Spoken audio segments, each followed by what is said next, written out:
여러분 안녕하십니까? 월요일 아침 뉴스퍼레이드 황병준입니다. 국민의힘이 김건희 특검의 중앙당사 압수수색 재집행에 대비해 오늘 비상대기에 나섰습니다. 오후엔 압수수색을 규탄하는 현장 의총도 진행됩니다.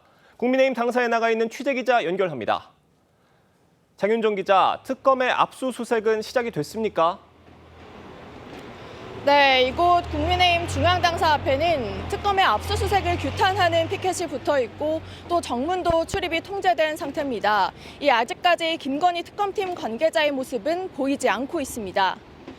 특검의 압수수색 영장 기한이 20일까지인 만큼 국민의힘은 특검팀이 오늘쯤 당사 압수수색을 재집행할 가능성이 크다고 보고 있습니다.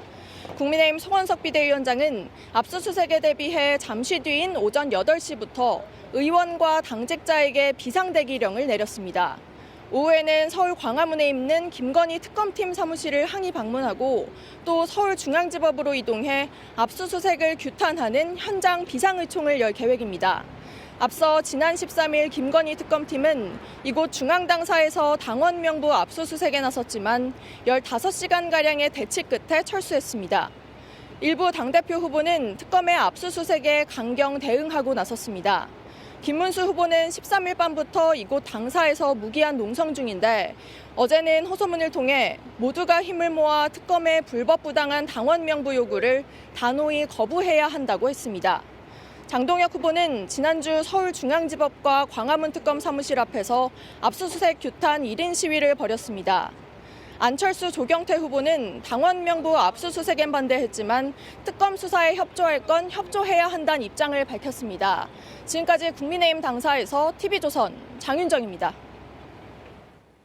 국민의힘 당대표 후보들은 전당대회를 앞둔 마지막 주말 2차 TV토론회에서 격돌했습니다. 지난 토론회와 마찬가지로 찬탄파와 반탄파가 대립각을 세웠는데 선거 막바지 후보 단일화가 최대 변수로 떠올랐습니다. 서영일 기자입니다. 국민의힘 당대표 선거 두 번째 TV토론회. 특검 수사와 관련한 대응을 두고 후보 간 공방이 치열합니다. 무도한 특검을 수사를 예상했으면서 왜 특검에 찬성하셨는지 다시 한번. 범죄 혐의가 있으면 거기에 대해서는 수사하게 놔두되 당원 명부를 요구하는 것은 옳지 않다고. 윤석열 전 대통령 체포를 두고서도 찬탄파와 반탄파 간 입장차는 명확했습니다. 전직 대통령을 꼭 그냥 체포해서 끌고 가야 됩니까? 수사에 대한 협조는 해야 되는 거 아닙니까? 수사에 이재명 정부를 향한 대여 공세엔 마음이 하나였습니다. 가장 잘못한 일은 조국과 윤미향 풀어준 8.15 사면입니다. 국민 통합을 명분으로 내세웠지만 정의와 공정이 무너졌다. 대통령 되자마자 바로 자기 재판을 중단시켜버렸습니다. 전교조나 인노총 이런 단체들에 의해서 이재명 정부가 한쪽으로 국민의힘은 내일 마지막 토론회를 열고 금요일 당대표 선출에 나섭니다. 특검의 강제 수사로 반탄파가 우위를 점하고 있다는 평가가 나오는 가운데 찬탄파 후보들이 선거 막판 극적 단일화로 판세 뒤집기에 성공할지 이목이 쏠립니다. TV조선 서영일입니다. 네, 짧은 휴지기를 마친 국회가 이번 주 8월 임시국회에 들어갑니다. 하지만 8월 국회 역시 시작부터 쟁점 법안을 넣고 여야의 대치가 불가피해 보이는데요. 강행 처리를 예고한 민주당에 국민의힘이 필리버스터를 통한 저지 입장을 보이고 있고 여기에 민주당이 가동 중인 3대 특검을 더 강화하는 법안 개정도 검토하고 있습니다. 여야의 대치 전선이 어디까지 확대될지 예측이 어려워 보입니다. 고승현 기자의 보도입니다. 민주당은 오는 21일 시작되는 8월 임시국회에서 방송 3법 가운데 처리하지 못한 방문진법 등 2개 법안과 노조법, 상법 개정안을 처리할 방침입니다. 21일 본회의에선 지난 5일 필리버스터, 즉 무제한 토론이 진행됐던 방문진법을 우선 처리하고 다른 쟁점 법안들도 순차적으로 표결에 나설 계획입니다. 추석 전 검찰개혁 추진을 위한 선결 과제라는 겁니다. 검찰개혁 4법인데 이 법을 갖다가 추석 전에 통과시키려고 하면 그 전에 다른 법들은 다 정리하고 시작을 해야 돼. 민주당은 쟁점 법안마다 24시간의 무제한 토론을 거쳐 종결 표결을 할 경우 이르면 25일쯤 4개 법안이 모두 처리될 것으로 예상하고 있는데 이 기간 가파른 여야 대치가 불가피할 전망입니다.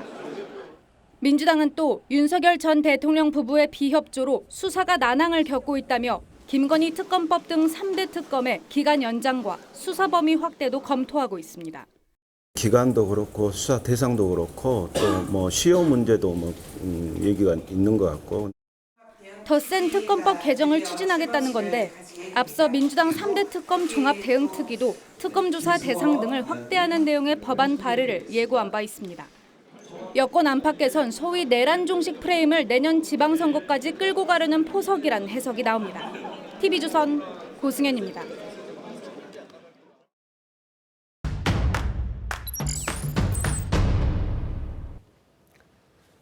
이번 주 정치권 주요 이슈의 맥을 짚어보는 정치뷰 시간입니다. 정치부 한송원 기자 나왔습니다. 어서 오세요. 한 기자, 연휴가 끝나면서 정치권도 다시 분주해지는 분위기예요. 네, 사흘 전 풀려난 조국 전 대표 오늘 첫 공개 행보에 나섭니다. 오늘 제일 먼저 김대중 전 대통령 서거 16주기 참배에 나서면서 공식 행보를 시작합니다. 그리고 국회 일정도 좀 숨가쁜데요. 목요일 국회 본회의에서 민주당은 방송 입법, 노란봉투법, 상법 같은 쟁점 법안들을 처리하겠다 이렇게 예고한 상태입니다. 국민의힘도 2차 필리버스터를 예고하고 있어서 여야 대치 불가피할 것으로 보입니다. 그리고 마지막으로 금요일엔 국민의힘 전당대회가 있는데요. 이때 신임 당대표 뽑힙니다.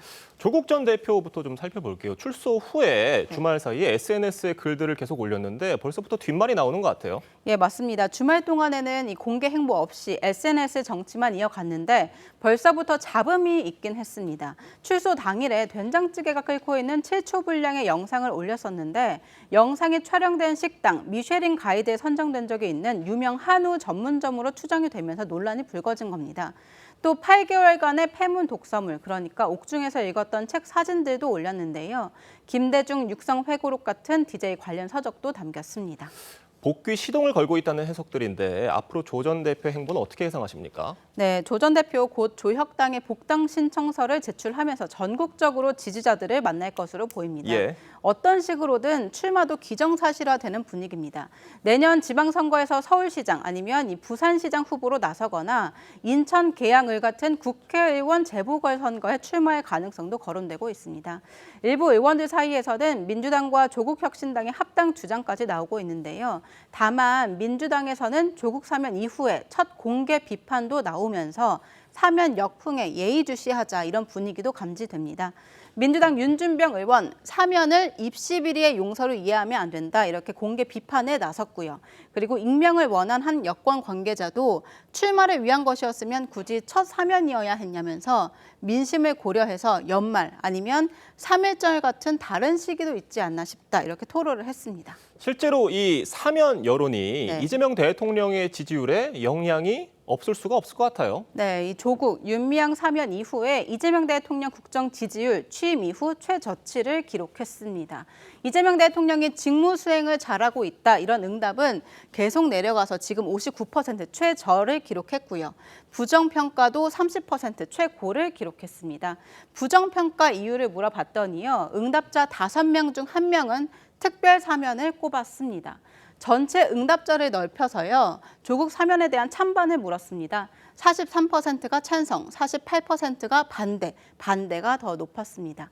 그리고 연령별로 보겠습니다. 연령별로 봐도 30대가 60%가 넘었고 그리고 20대도 50% 넘게 반대를 했습니다. 아무래도 공정 이슈에 민감한 2030 청년층 절반 이상이 조국 전 대표 사면에 반대한 겁니다.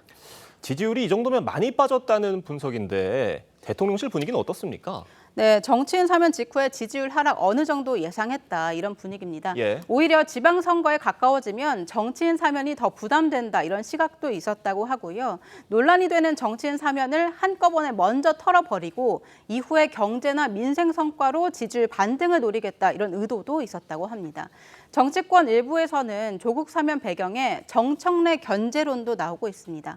그러니까 정청래 대표, 김민석 총리, 조국 전 대표 같이 2인자 경쟁을 등을 시켜서 여권의 권력 구도를 재편하려는 거 아니냐 이런 이야기입니다. 하지만 정 대표 근거 없는 주장에 사실도 아니다 불쾌감을 드러냈습니다.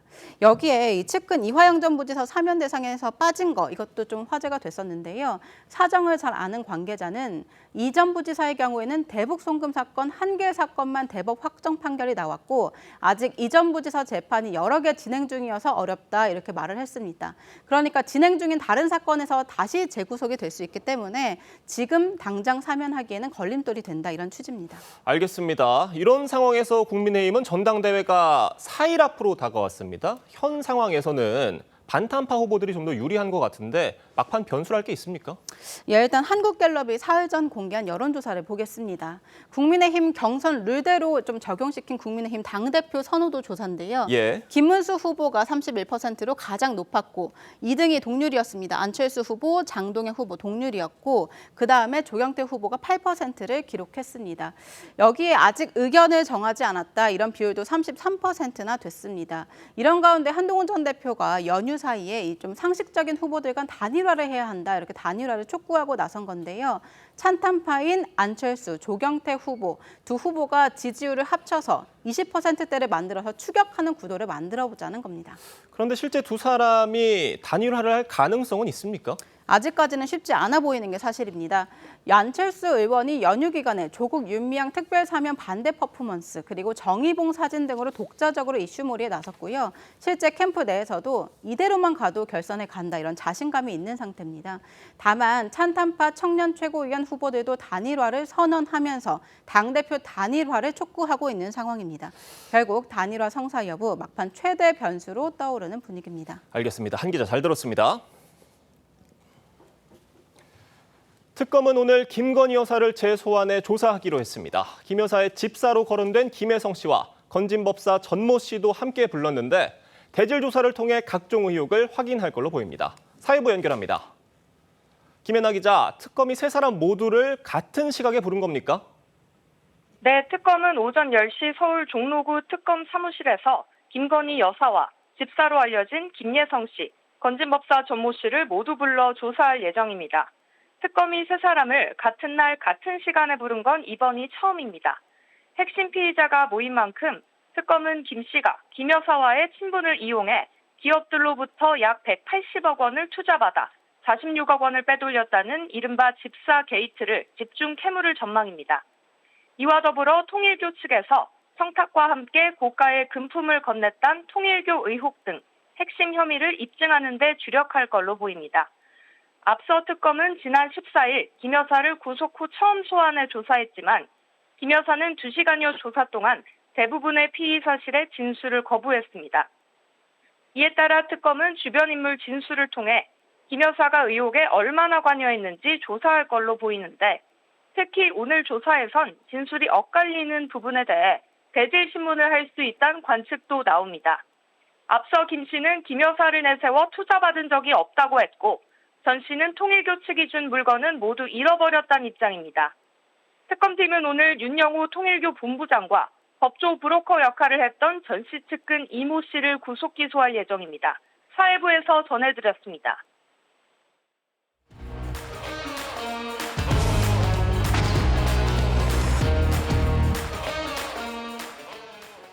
정치권 소식 짚어보는 아침의 맞수 시간입니다. 패널 4분 모셨습니다. 윤기찬 국민의힘 법률위 부위원장, 성치훈 더불어민주당 정책위 부의장, 강전애 변호사, 조기현 변호사 나오셨습니다.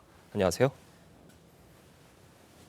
전해드린 대로 김건희 여사가 오늘 구속 이후 두 번째 특검 조사를 받습니다. 지난 1차 조사 때 김 여사는 진술 거부권을 행사했는데 당시 특검 브리핑 들어보겠습니다. 김건희 씨를 상대로 부당 선거 개입, 공천 개입 관련한 조사를 진행하였습니다. 피의자는 대부분의 피의 사실에 대하여 진술 거부권 행사하였고 특검은 8월 18일 추가로 소환하여 조사할 예정입니다. 오늘 특검의 김 여사뿐 아니라 집사로 지목되는 김혜성 씨 그리고 건진법사 이렇게 특검이 조사하는 각종 의혹의 핵심 인물들이 한자리에 모이는 건데 대질 조사를 할 가능성이 높아 보여요. 근데 원래 대질 조사는 이제 그 대질 받는 두 사람의 진술이 상충되는 경우 하거든요. 네. 근데 지금 예컨대 건진법사와는 진술이 그렇게 상충돼 보이는 부분이 없어요. 받지 아직까지. 않았다고 하고 이분은 준 적이 없다고 하고 있으니까요. 그렇죠. 그러니까 건진법사와의 그 대지를 만약에 한다면 상충되는 부분에 대해서 심증을 얻기 위해서 하는 것이 아니고 김 여사가 만약에 진술 거부권을 행사하지 않도록 그럴 목적으로 대지를 할 수는 있지만 어떤 뭔가 서로 상충되는 부분 해결을 위해서 대지라는 것은 아니다라는 생각이 들고 김혜성 씨 같은 경우에는 아직까지 영장 청구, 그러니까 김 여사의 영장 청구 범죄 사실에 안 들어가 있기 때문에 이거는 김혜성 씨 자체의 영장 청구 범죄 사실과 관련돼서 20일 기한이 있기 때문에 10일. 그래서 그것 때문에 아마 부르는 것 같고 해서 대질 가능성은 보다 좀 낮지 않을까 개인적으로 그렇게 생각합니다.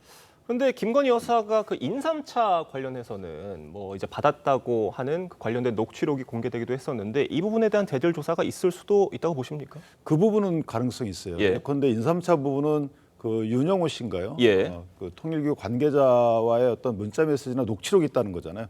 그러니까 그 부분은 아마 확인할 건데 그 부분과 관련돼서 전달했는지 여부를 건진법사에게 물어보는 그 주고받는 요 정도의 대질 조사는 가능성이 있죠. 알겠습니다. 이른바 나토 목걸이를 비롯해서 서희건설이 전달한 3종 세트의 뇌물죄가 적용될지도 관심인데 그러니까 윤 전 대통령과의 공모 여부가 입증될지가 관건이에요. 그렇죠. 이게 뇌물죄라고 하면 공무원의 지위에 있는 자에 해당되는 범죄입니다. 근데 알선 수재죄 같은 경우에는 직무에 관해서 공무원이 아닌 자에게도 적용될 수 있는 범죄인데요. 지금 김건희 씨가 이 받았다는 것은 어느 정도 확인이 됐는데 이게 그냥 김건희 여사가 받고 윤석열 전 대통령이 이걸 몰랐다고 하면 뇌물죄 적용은 어렵습니다. 그런데 특검은 이게 실제 이 국무총리 비서실장에 대한 인사조치로 이어졌기 때문에 그 인사권은 대통령이 행사한 것은 분명하고 그 대가 관계가 이번 이 나토 3종 세트 금품 수수와 관련이 돼 있다고 하면 공무원인 대통령과 김건희 여사가 공모해서 이 인사의 대가로서 이 물건을 받았다. 이렇게 보고 이제 수사를 하고 있는 것 같고요. 그래서 이제 대가 관계라든가 대통령이 이 사실을 알고 인사를 했는지 여부에 대한 특검의 입증 이게 이제 관건이 될 것 같습니다. 그러니까 김건희 여사의 단독 범행이냐, 윤 전 대통령과 얘기를 했느냐 이 부분을 특검이 잘 입증해야 되는 그런 부분인 것 같은데 오늘 건진법사 전모 씨도 특검에 출석을 합니다. 전모 씨의 입에서 다른 말들이 좀 나올 수 있다고 보세요?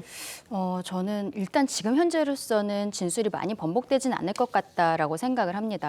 왜냐하면 서희건설에서 줬다는 목걸이는 일단은 지금 건진법사와 관련한 사건에서는 별건이거든요. 그렇죠. 건진법사는 통일교로부터 받았다는 그라프 목걸이 이런 물건들을 아직 특검이 실물을 확보하지 않은 상황이고 그리고 이 사건들 같은 경우에는 이미 알선수재죄로 김건희 여사가 영장실질심사 단계에서 한번 다뤘던 죄예요. 그렇다면은 김건희 여사를 이 죄명으로는 이 혐의로는 20일 안에 기소를 해야 되는 상황이거든요. 근데 지금까지도 특검에서 실물을 확보하지 못한 상황에서는 어떻게 보면은 관련자들이 여기에 대해서 진술을 번복할 동의는 많지 않을 것 같다라는 생각이 들고 특검 측에서는 그런 것들을 알고 있기 때문에 다른 곳에 있어서의 압수수색 이런 것들을 준비하지 않을까라고도 생각합니다. 이런 상황에서 윤 전 대통령과 김건희 여사 부부를 상대로 계엄의 책임을 묻는 시민들의 위자료 청구 소송이 제기될 예정입니다. 그러니까 계엄이 터져서 정신적인 피해를 봤다는 시민분들이 윤석열 전 대통령뿐만이 아니라 김건희 여사한테도 소송을 제기한다는 거예요. 그렇죠. 그러니까 윤석열 전 대통령과 김건희 여사의 정황이 좀 다르긴 하죠. 윤석열 전 대통령은 이 계엄 선포 그리고 포고령에 대한 책임이 있는 사람이고 그 선포하는 과정에 위법성이 분명히 드러난 상황 속에서 그러면 그 계엄 선포로 인해서 국민의 수많은 기본권을 침해했다. 그렇기 때문에 손해배상 청구를 한다라는 것이 이제 성립이 되는 건데 김건희 여사 같은 경우는 연대 책임을 질 만한 정황적 증거가 얼마나 있느냐 이걸 충분히 따져봐야 됩니다. 그러니까 뭐 사실 윤석열 정부 내내 김건희 리스크에 시달렸고 윤석열 전 대통령이 본인이 갖고 있는 권한을 활용해서 계속해서 거부권 정국을 이어갔고 근데 이제 12월 2일 날 이른바 이 명태균 게이트 김건희 여사의 공천 개입 의혹과 관련돼 있는 명태균 씨가 황금폰을 공개하겠다라고 말한 게 그 계엄 전날이기도 했고요. 그리고 계엄 전날 그 김건희 여사가 그 조태영 안보실장과 또 문자 2차례 주고받았던 그런 것들도 정황적 증거로 볼 수 있고요. 마지막으로는 그 노상원 정보사령관이 이른바 그 롯데리아 회동으로 알려져 있는 거기서 비상계엄을 논의했다고 지금 막 의혹이 있는데 거기에 참석자가 그 현장에서 뭔가 노상원 전 정보사령관이 비화폰을 통해서 김건희 여사와 통화했었다는 증언들도 나오고 있습니다. 이런 수많은 좀 정황적 증거들로 봤을 때 충분히 김건희 여사도 이 계엄과 관련된 개입을 했을 것이다라는 의혹이 있는 상황이기 때문에 전 따져볼 만한 부분이다라고 보고 있습니다. 그러니까 지금 이 소송을 제기한 분들이 이 특검 계엄이 김건희 특검을 막기 위해 선포된 것이기 때문에 김 여사에게도 책임을 묻겠다 이런 것이거든요. 이거 법적으로 볼 때는 어떻습니까? 글쎄요, 저는 개인적으로 윤 전 대통령에 대한 그 청구의 일부 인용은 됐죠. 근데 그 부분은 이제 상급심 가서 어떻게 바뀔지 모르겠지만 그 재판 자체도 저는 사실 좀 법리적으로 이해가 안 가는 부분이 있습니다. 물론 국민적으로 뭐 충격을 받은 건 맞지만 이게 법률적으로 배상 책임이 있을 정도의 직접적인 영향이 있었는지에 대해서 따져봐야 될 부분이 있고 김건희 여사의 경우에는 사실은 법률적 책임을 지기는 어려워요. 왜냐하면 계엄 선포에 뭐 같이 기소된 것도 아니고요. 따라서 이 부분은 만약에 윤 전 대통령이 계엄 선포한 동기 중에 하나였다 설령 그 사실이 맞다 하더라도 그래도 공동불법행위 책임은 지기는 어렵다. 근데 왜 굳이 변호사는 김건희 여사를 공동 피고로 넣느냐? 김건희 여사는 사실 재산이 좀 있죠. 윤 전 대통령은 예금뿐이 없고 사실 다른 재산은 김건희 여사 갖고 있기 때문에 아마 그런 그 뭐 보존 어떤 그런 차원에서 한 것이지 법리적 측면에서는 저는 개인적으로 이렇게 구성하는 것은 어렵다. 이렇게 구성해서 공동 어떤 원고들을 모집하는 것은 지양해야 됩니다. 왜냐하면 원고들 입장에서 보면 상징적 의미도 있지만 10,000명 넘게 됐다는 거잖아요. 그러면 내가 냈을 때 내가 이 청구에서 인용이 되게 되면 사실 실제 돈을 받을 수 있구나라는 것을 보게 되거든요. 그러면 김건희 여사가 들어가 있는지 여부와 밀접하게 관련이 있다. 그러면 이것은 사실 원고들을 많이 모집하기 위한 수단일 수도 있는 거예요. 개인적으로 보면 법리적 측면에서는 우리가 모르는 뭔가 사실관계를 변호사가 파악해서 공동피고로 삼았으면 모르는데 지금까지 알려진 것만 갖고 따진다면 저는 사실 좀 이해가 안 되는 부분이다 이렇게 생각합니다. 그 말씀해 주신 내용 들어보면 이 소송 대리하시는 분이 처음부터 김건희 여사까지 같이 넣어서 소송을 제기했으면 됐을 텐데 그렇게 안 했네요. 그러니까요. 그래서 저 개인적으로 이제 뭐 이런 여러 문제 제기를 했겠죠. 설령 이긴다 하더라도 받을 수 있는 돈이냐. 근데 윤 전 대통령은 예금 몇 억 정도 있잖아요. 나머지 수십억 재산은 다 김건희 여사로 있기 때문에 그런 차원의 고려가 아닌가. 또는 물론 국민 정서를 고려했을 수도 있겠지만 법률가로서 드라이하게 보면 그렇게 보인다는 겁니다. 알겠습니다. 특검이 국민의힘을 정조준하면서 야당은 오늘 광화문 특검 사무실에서 현장 의총을 열 방침입니다. 지난주 압수수색 이후에 반발이 거세지고 있어요. 그렇죠. 저 압수수색 영장이 20일까지 유효기간이 있기 때문에 저희는 당사로 다시 압수수색이 들어올 수도 있다라는 판단을 하고 있는 상황입니다. 어쨌든 법원에서 나온 영장이기는 합니다만 강제 수사라는 것은 최소한도로 이루어져야 되는 것이 국민의 상식에 맞다라고 생각을 합니다. 그런데 지금 특검에서는 저희 국민의힘 당원 명부 전체를 달라고 하는 거거든요. 근데 그 이유는 통일교가 말하자면 교인들을 대거 당원으로 가입을 시켜서 그때 권성동 의원을 당대표로 만들려는 이런 뭐 말하자면 업무방해 혐의를 이야기하는 것으로 보이는데 당시 권성동 의원은 아예 출마 자체를 하지 않았습니다. 그리고 저희는 당원을 가입을 할 때 종교 같은 것들을 전혀 체크를 하지 않습니다. 이러한 부분에 있어서 굉장히 좀 아쉽다라고 말씀을 드리고 싶고 이재명 대통령은 본인이 정치보복을 하지 않겠다라고 이야기를 하고 있는데 민주당과 특검에서 보여주고 있는 모습들이 정치보복이 아닌가 그렇게 생각합니다. 네, 민주당 일각에선 특검 수사 기간을 연장해야 한다는 주장도 나왔습니다. 관련해서 여야 목소리 들어보겠습니다. 특검법 개정해서 연장하려는 필요성도 얘기가 나오고 일부 개별 의원님들 차원에서 그런 얘기들이 나오고 있는데요. 아마 이제 우리 원내 지도부에서 관련한 내용들을 상의를 해서 어떻게 처리할 것인지를 결정할 것으로. 지방선거까지 이런 그 내란이라든지 윤석열, 김건희와 관련된 이슈를 쭉 이어가겠다고 하는 그런 정치적인 어떤 탄압, 정치적인 목적 외에는 다름이 없는 것 같습니다. 지금 특검이 기본 90일에 가능한 연장 횟수 2번을 하면은 최장 150일까지 수사를 할 수 있는 상황이잖아요. 그런데 여기서 더 늘린다는 취지로 이해가 됩니다. 만약에 한 달만 더 늘린다고 한다면 이게 반년 동안 수사를 하는 건데 이게 반년 이상 수사를 할 경우에 이렇게 수사가 길어지게 되면 작용 반작용이 둘 다 있을 것 같거든요. 어떻게 보세요? 그럴 수도 있겠죠. 근데 이제 지금은 아직 뭐 수사기간 연장에 대해서 입법 논의를 적극적으로 지금 전개할 상황은 아닌 것 같은데 예. 내란 특검이나 최혜병 특검 같은 경우에는 수사기한 문제가 크게 없을 수도 있습니다. 그런데 김건희 특검 같은 경우에는 수사 대상 범죄가 15개 그리고 16번째가 인지인데 인지 사건 관련돼서 지금 대표적으로 이 집사 게이트 등 관련된 사건들이 추가적으로 나올 가능성이 있습니다. 지금 실제 근데 김건희 특검의 수사 진행 속도는 다른 특검에 비해서 좀 늦은 것도 있고요. 이런 여러 가지 상황과 조건을 고려했을 때 최장 150일의 수사 기간만으로 부족할 수도 있다. 이제 그 경우에 실제 그 최대 보장된 150일이 끝나기 전에 연장 내지 검찰이나 경찰의 이관 여부를 검토를 해야 되는데 그런 여러 가지 가능성을 놓고 얘기가 나오고 있는 것이고요.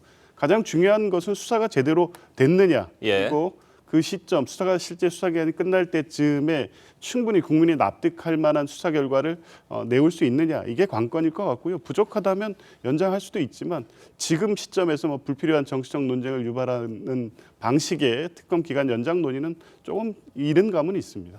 성춘 부의장님. 영화 볼 때 영화가 아무리 재미있다고 하더라도 너무 길면 관객들이 엉덩이 아프기 마련이잖아요. 어떻게 보세요? 저도 특검 연장 논의는 너무 섣부른 판단이라고 생각합니다. 왜냐하면은 지금 사실 윤석열 전 대통령과 뭐 김건희 여사가 매우 비협조적으로 나오고 있는 상황이기 때문에 이런 것들이 좀 수사를 지연시키는 거 아니냐, 재판을 지연시키는 것 아니냐는 얘기가 분명히 있을 수 있습니다만 아직 특검은 지금 저희가 봤을 때는 충분히 수사를 진행하고 있는 상황이거든요. 그리고 기소가 된 이후에 이제 재판이 진행되는 부분들을 봤을 때는 저는 기한 내에 충분하게 뭐 국민들이 원하는 결과들이 나올 수 있지 않을까라는 생각을 하고 있기 때문에 만약 이걸 벌써부터 연장한다, 뭐 몇 달 늘린다 이런 말씀들을 국민들께 드리게 될 경우 국민들은 오히려 왜 못하는 거지? 왜 이 기간 내에 마무리하지 못하는 거지? 아무리 비협조적으로 나온다 하더라도 우리 대한민국이 갖고 있는 공권력으로 충분히 이 법에 단죄를 할 수 있는 것 아닌가라는 저는 의구심을 가질 수 있을 거라고 생각하기 때문에 굳이 지금 논의할 필요도 없고 최대한 이 정도 나온 정황적 증거들로 봤을 때 국민들께서는 왜 이 정도 그 증거들로 판단을 못 내리지라는 생각을 하실 수 있기 때문에 저는 그 기한 내에 끝낼 수 있도록 뭔가 다른 협조적 방안을 구상하는 것이 맞다고 생각합니다. 특검은 짧고 굵게 끝내는 게 맞을 수 있다는 말씀이세요. 근데 저게 사실은 만약에 저게 연장 논의가 있다는 것은 원래 16개 범죄, 15개 범죄 행위에 죄가 안 되는 걸 넣었다는 거예요. 그 정도 말씀 주신 대로 그 정도로 대단히 인원이 투입돼 가지고 압수수색까지 해가지고 증거를 모아서 판단하는데 원래 죄가 없다는 거죠. 이게 만약에 있을 때까지 탈탈 털겠다 이거 하지 말자는 거잖아요. 그런데 안 나오니까 더 하자가 아니고 이 정도 안 나왔으면 이거 원래 죄가 안 되는 거 아니냐. 오히려 그 정치적인 특검은 아니냐라는 것을 자인하는 거기 때문에 저 부분은 더 이상 만약에 연장 논의가 이어진다는 것은 이거 원래 안 되는 거를 넣었구나. 이걸 국민께 자백하는 거 다름 아니다 이렇게 생각합니다. 알겠습니다. 저희가 준비한 다음 소식 짚어보도록 하겠습니다. 조국 전 조국혁신당 대표가 오늘 김대중 전 대통령 묘역을 참배하며 석방 이후 첫 공개 행보에 나섭니다. 먼저 출소 당시 장면 보겠습니다. 저의 사면 복권과 석방은 검찰권을 오남용해온 검찰 독재가 종식되는 상징적 장면의 하나로 기록될 것이라고 믿습니다. 복당 조치가 이루어지면 더욱 겸허한 마음으로 더욱 낮은 자세로 국민 속으로 들어가겠습니다. 석방 사흘 만에 첫 공개 행보에 나서는 건데 DJ 묘역을 참배한다고요? 그렇죠. 봉하마을과 평산마을을 예. 찾아갈 것이라는 것은 어느 정도 예상이 됐습니다만 첫 번째 일정으로 오히려 김대중 전 대통령 묘역을 참배한다는 것은 결국 지금 조국 전 대표가 본인이 민주당 계열에서 나타나는 대표 선수다, 본인이 다음 대권 주자다라는 것에 대해서 명확하게 밝히기 위한 것이 아닌가라고 생각을 합니다. 지금 조국 혁신당과 민주당의 합당 논의 같은 것들도 많이 이야기가 나오고 있는데 결과적으로는 하나가 될 수밖에 없고 그리고 그 과정에 있어서 중심은 조국이 되어야 된다라고 이야기를 하는 것으로 보이는데요. 실제로 지금 민주당에서는 말하자면 포스트 이재명 다른 대권 주자가 보이지 않고 있는 상황이기 때문에 민주당 내에서 여러 가지로 좀 고민이 깊은 부분이 되지 않을까라고도 생각합니다. 알겠습니다. 조 전 대표는 주말 사이에 SNS 활동도 열심히 하셨습니다. 출소 당일엔 가족 식사라며 찌개 영상을 올리고 이틀 전엔 패문 독서물이라는 글과 함께 김대중 육성 회고록 이런 책들을 사진을 찍어서 올렸는데 이 가족 식사라면서 올린 찌개 영상을 두고 좀 뒷말들이 나오는 것 같아요. 뭐 수감 기간 동안에 예. 간절히 원했던 일상을 보여주고 싶었던 거고요. 어쨌든 뭐 이게 사생활처럼 보이지만 정치 활동의 재개를 상징적으로 보여주는 거죠. 조국이 돌아왔다. 이걸 대표적으로 보여주는 사진이라고 보고요. 본격적인 공식 일정을 통한 뭐 정치 행보는 아니지만 이미 SNS를 통해서 정치 복귀를 국민들에게 알리기 시작했다고 보고 아마 오늘부터는 뭐 DJ 묘소 참배 등 본격적인 정치 행보에 나설 것으로 봅니다.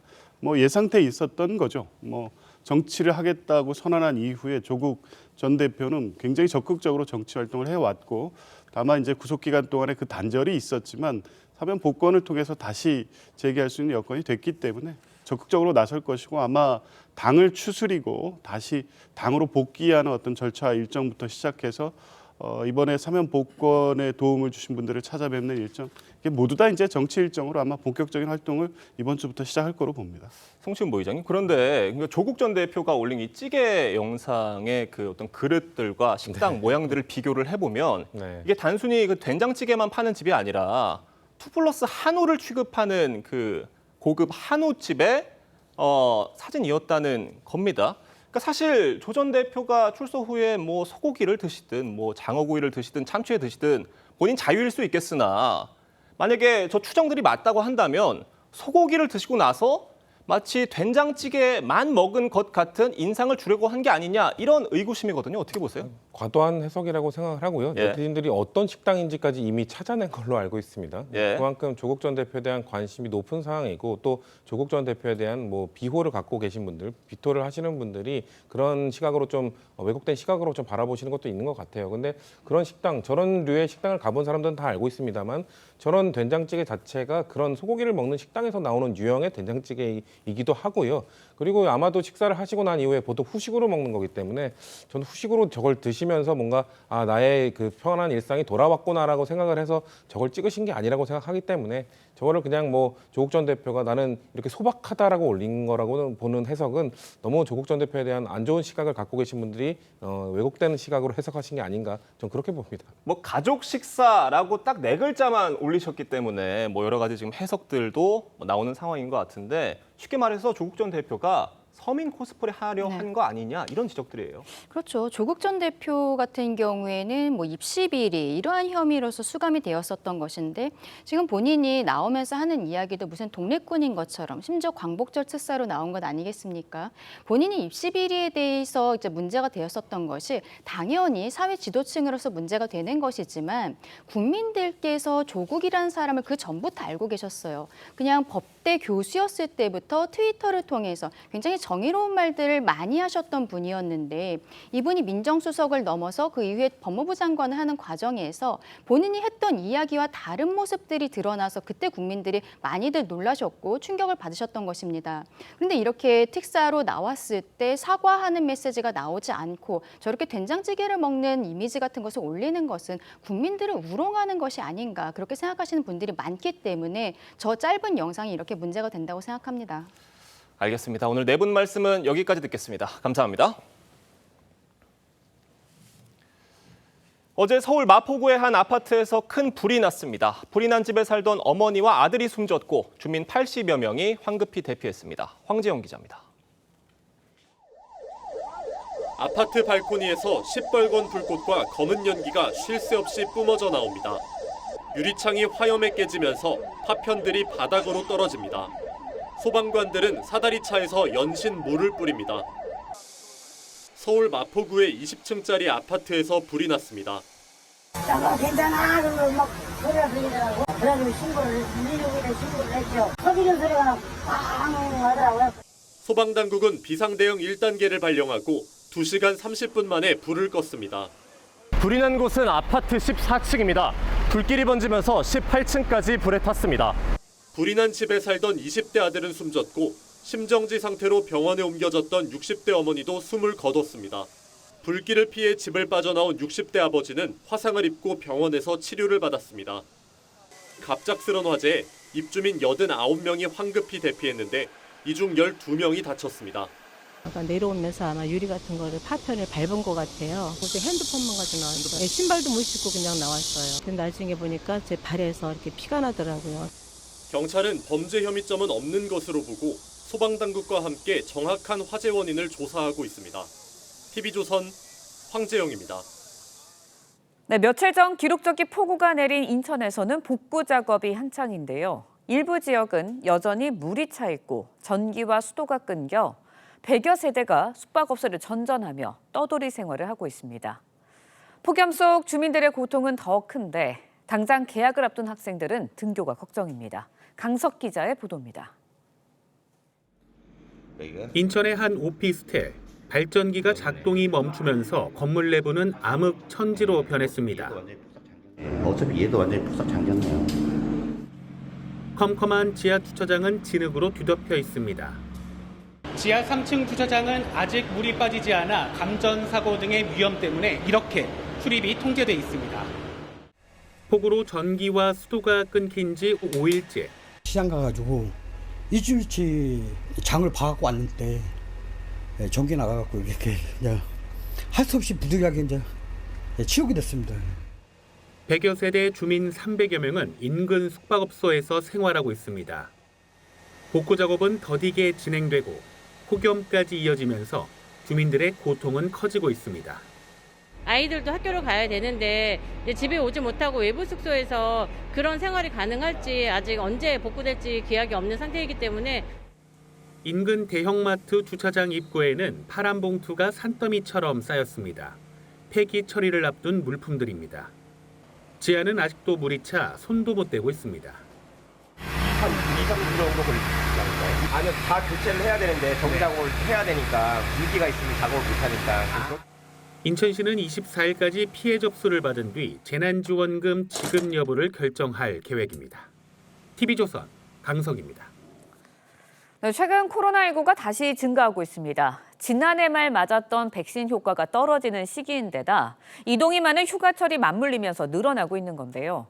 10월까지 남은 백신도 없어서 특히 기저질환이 있는 고령층은 개인 방역에 유의하셔야겠습니다. 임서인 기자의 보도입니다. 여행 가방을 든 사람들로 서울역이 북적입니다. 습하고 더운 날씨에도 마스크를 쓴 사람들이 눈에 띕니다. 최근 코로나19가 다시 고개를 들고 있기 때문입니다. 요즘 날씨도 더운데 코로나가 유행하고 있다는 소식이 들려서 예방 차원에서 기관지에 대해서 치료를 받으러 왔기 때문에 그래가지고 코로나에 대해서 굉장히 예민하고 또는 조심하고. 전국 221개 병원급 의료기관의 코로나19 입원 환자는 지난주 기준 272명으로 6주 새 4배 이상 늘었습니다. 입원 환자 10명 중 6명은 65세 이상인데 기저질환이 있는 고령층은 증상이 악화될 수 있어 주의가 필요합니다. 가족이 휴가, 그다음에 개학하고 맞물려서 향후 2주 이상 계속 증가할 가능성이 있습니다. 의심 증상자는 이제 진료를 받고 적절한 치료받는. 10월에 실시하는 고위험군 대상 국가 백신 접종의 효과가 떨어지는 시기인데다 휴가철 이동도 많아졌기 때문입니다. 백신 효과 자체도 6개월 이상 가면 이제 많이 떨어지기도 하지만 새로운 변이가 유행을 하다 보니까 여름 유행은 이제는 토착화된 코로나19의 상수처럼 되고 있다. 올봄 중국과 대만 등의 코로나 유행으로 국내 접종 수요가 일시적으로 늘어난 탓에 백신도 현재 동인한 상태입니다. 질병관리청은 변이에 대응하는 새 백신을 오는 10월부터 접종할 계획입니다. TV조선 임서인입니다. 네, 올해 7월까지 전국 월세 거래량이 100만 건을 돌파했습니다.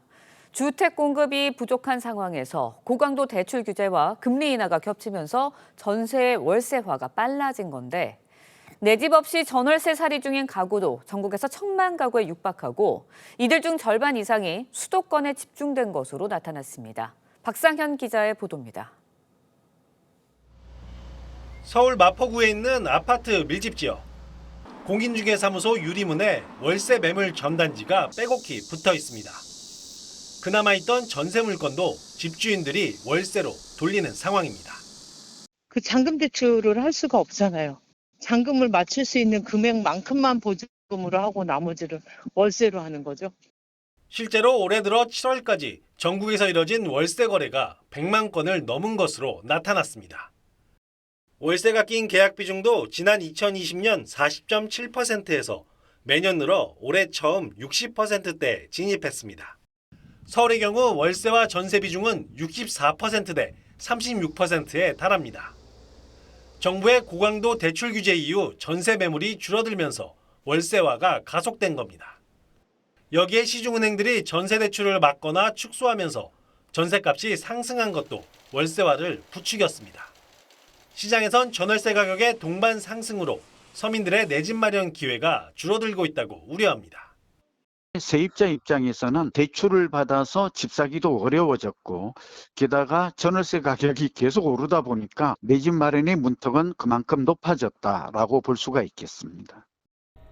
전국에서 내 집 없이 전월세 살이 중인 가구도 1,000만 가구에 달하는 것으로 나타났습니다.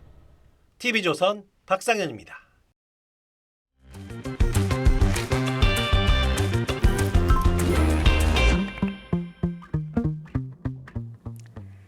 네, 화제 이슈 콕 집어서 파헤쳐봅니다. 아침에 픽 시작합니다.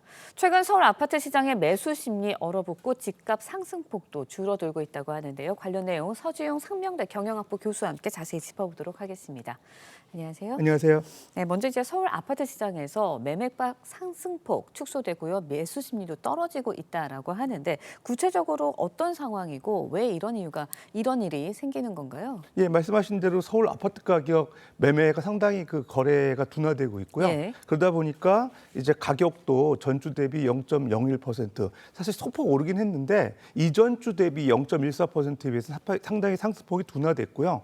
그다음에 거래량을 보게 되면 사실 급감하고 있어요. 이제 올해 6월만 보더라도 이제 아파트 매매 거래량이 12,000여 건 정도 됐는데 지금 8월 달 보게 되면 692건으로 상당히 많이 줄었거든요. 거래량이 줄다 보니까 매매 가격에 대한 어떤 그 상승폭도 상당히 둔화되고 있고요.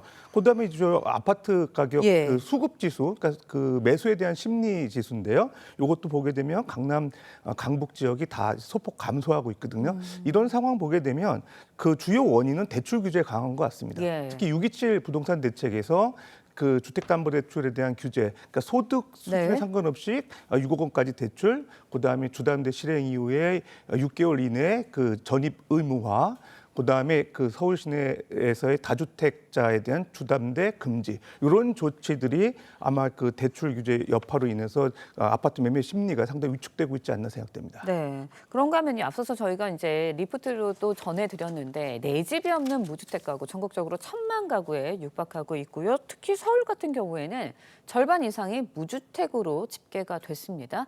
왜 그렇게 된 건가 보세요? 예, 일단은 상당히 그 통계청 자료 보게 되면 2023년도에 우리나라 전체 가구의 962만 가구, 그러니까 44% 정도가 무주택자인데 특히 서울 그 지역의 무주택 가구 비중은 52%, 약 52% 정도 되거든요. 그러니까 전국 17개 시도 중에서 유일하게 무주택 가구 비율이 50%를 넘는 게 서울이에요. 그 주요 원인들 보게 되면 서울의 여러 가지 청년 취업이든지 교육 여건 이런 것들이 기회가 많다 보니까 그 저소득층이나 1인 가구들이 많이 유입이 되다 보니까 이제 가구 수가 늘어나면서 결과적으로 무주택 비중이 늘어나지 않나 생각이 되고요. 최근 들어서 주택 가격이 너무 많이 올랐어요. 그러니까 2023년 1월부터 2023년 4월 사이에 서울 지역에서는 주택 가격이 16% 이상 올랐는데 16%. 오히려 이제 지방에서는 1.7% 감소했거든요. 그러니까 양극화가 심화되면서 집 살 수 있는 여건이 어려워진 거죠. 그다음에 전월세 부담도 계속 증가하고 있습니다. 실제적으로 이제 매매 가격이 오르고 특히 627 대책 이후에 전세에 대한 그 부담도 커지면서 올해 월세 사는 분들이 많아지다 보니까 사실 어떻게 보면은 이 그 내 집 마련하는 여건들이 상당히 안 좋아졌다. 그게 이제 무주택 비중 증가로 나타나고 있고요. 특히 서울 같은 경우는 그 부동산 시장 열풍으로 인해서 갭 투자자 이런 분들과 함께 다주택 무주택자 비중이 높아요. 그러다 보니까 한 사람이 너무 많은 집을 갖고 있다 보니까 무주택 비중이 높지 않나 생각됩니다. 네, 내 집 마련 환경이 좀 빡빡해지지 않았나라는 생각이 드는데 그런가 하면 좀 월세 시장도 좀 짚어볼게요. 올해 7월까지 월세 거래 100만 건을 넘어섰습니다. 같은 기간 이제 월세 비중도 처음으로 60% 돌파했다고 하는데 이렇게 되는 건 결국은 월세 가속화 빨라지고 있다라고 봐야 되는 거죠. 그렇습니다. 이제 전세가 그동안에 실수요 대출을 통해서 전세 자금 확보하고 전세 이용하는 사람도 많았는데 갭 투자로 이용하는 분들이 많다 보니까 전세 대출 규제가 강화되면서 올해 전세의 월세화가 빠르게 진행되고 있죠. 그러다 보니까 최근에 이제 그 임대차 시장에서 월세에 대한 비중이 60%를 넘어섰어요. 이게 상당히 좀 심각한 문제인데 월세 가속화가 되면 생활 여건이 상당히 안 좋아졌다 이렇게 볼 수 있죠. 왜냐하면 그렇죠. 가계 소득은 늘지 않는 상황에서 고정비가 늘어나는 그런 부담도 생기고 있고요. 네. 특히 이제 이런 월세 시장이 가속화되면서 결과적으로는 앞으로도 상당히 서민 가구의 부담이 커질 수 있고요. 근데 특히 또 중요한 부분이 정부가 이런 월세 가구를 위해서 연말에 세액공제 비중을 늘리고 있거든요. 특히 이제 연봉 8천만 원 이하 기준으로 해서 세액공제 기준 1,000만 원까지 해주고 있기 때문에 전세 이용하는 분들이 월세로 전환하는 속도가 좀 빨라지고 있지 않나 생각됩니다. 네, 일각에서 이제 월세 가속화가 아파트 시장으로도 번질 수 있다 이런 전망까지 나오고 있습니다. 이렇게 되면 아파트 시장까지도 번진다면 내 집 마련 정말 어려워지는 거 아닌가요? 그렇습니다. 이제 그동안에는 실수요자들이 전세 대출 위주로 많이 거주를 하시다가 전세 대출 규제가 강화되면서 월세로 갈아타시는 분들이 많은데 그렇게 되면은 결과적으로는 상당히 말씀드린 바와 같이 생활 여건도 안 좋고 그다음에 이제 내 집 마련의 기회가 상당히 요원해지는 거죠. 결과적으로는 또 이런 임차 가구의 주거비 부담이 확대되면서 계층 양극화 현상도 심화되고 있거든요. 결론적으로 집값 오르고 또 전세 구하기가 어려워지면서 이런 월세 또 정부의 세액 공제 이런 확대 종합적으로 맞물리면서 내 집 마련이 점점 어려워지는 여건이 아닌가 생각됩니다. 네, 알겠습니다. 지금까지 서지용 상명대 교수와 함께 이야기 나눠봤습니다. 오늘 말씀 여기까지 듣겠습니다. 고맙습니다. 감사합니다. 네, 오늘부터 한미연합 군사훈련과 연계된 국가비상대비훈련인 을지연습이 시작됩니다. 행정안전부는 21일까지 읍면동 이상 행정기관 등 4천여 기관과 58만 명이 참여하는 을지연습을 실시한다고 밝혔습니다. 20일에는 공습대피훈련 등 전 국민이 참여하는 민방위 훈련도 시행될 예정인데 일각에서는 북한이 을지연습을 빌미로 도발을 시도할 수 있다는 우려도 제기되고 있습니다. 젤렌스키 우크라이나 대통령이 트럼프 미국 대통령과 오늘 회담할 예정입니다. 유럽 정상들도 대거 동행해 미국의 안보 보장 문제를 집중 논의할 예정인데 우크라이나 전쟁 휴전을 둘러싼 외교전이 새 국면을 맞았다는 평가입니다. 이루라 기자의 보도입니다. 지난 주말 미러 정상회담 이후 트럼프 미국 대통령은 휴전의 공을 우크라이나에 넘겼습니다. I will call up NATO in a little while. And I'll of course call up President Zelensky and tell him about today's meeting. It's ultimately up to them. 공을 넘겨받은 젤렌스키 대통령은 현지 시간 18일 트럼프 대통령과 마주 앉습니다. 이번 회담엔 EU 집행위원장과 나토 사무총장, 프랑스, 독일, 핀란드 정상 등 서방 주요국 지도자들이 동참합니다. 우크라이나에 대한 미국의 확실한 안보 보장을 끌어내기 위한 외교 총력전입니다. We must have strong security guarantees to protect both Ukraine and Europe's vital security interests. 이번 회담의 핵심은 나토식 안전보장 여부입니다. 나토 헌장 제5조에 준해 러시아의 재침공 시 미국과 유럽이 공동 방어에 나선다는 것으로 앞서 미국도 긍정 입장을 밝혔습니다. We were able to win the following concession, that the United States could offer Article 5-like protection. 미 국무장관도 트럼프 대통령이 이 같은 보장을 제안할 경우 매우 큰 조치가 될 것이라고 밝혀 이번 회담의 핵심 의제가 될 것임을 시사했습니다. 다만 우크라이나 영토 돈바스 양보에 대해선 양측의 입장이 팽팽해 즉각적인 휴전 협상 타결까지는 난항이 예상됩니다. TV조선 이루라입니다.